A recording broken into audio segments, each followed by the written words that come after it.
Bora, gostadores de som, gostadores de som. Estamos aqui com os funcionários. Funcionário aqui da quadrilha. Hoje teremos uma i16 mais poeirada que tudo. Hoje a gente vai usar um módulo 3000 Vulcan. Uma fonte, deixa eu ver a fonte lá. É 160 da usina. Eita, tá fechada ali a tampa. Mas aqui é 160 da usina.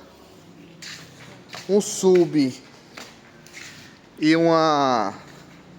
Bora lá, o sub aqui é chamado de demolidor do Flávio. Muito bom.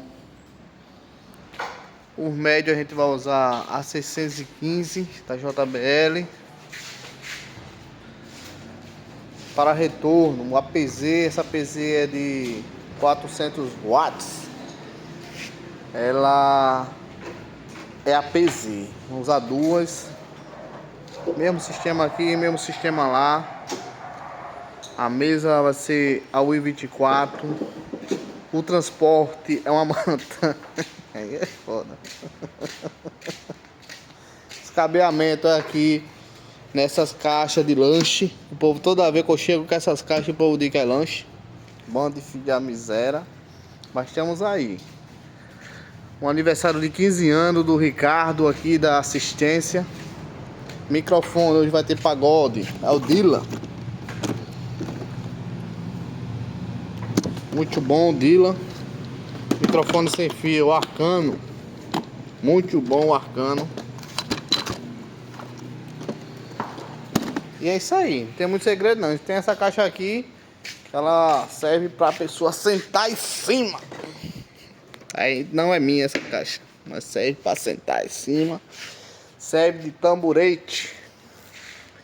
E é isso aí.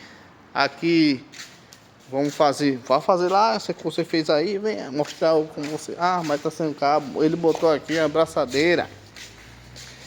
Essa abraçadeira aqui você consegue destravar ela, tá vendo? Aí deixa assim nesse formato aí, fica tudo bonitinho, ó. Olha, você mal vê o fio, tá vendo? Isso aqui é o Radisson. Ele gosta de trabalhar. Toda vez que vai trabalhar tá cansado.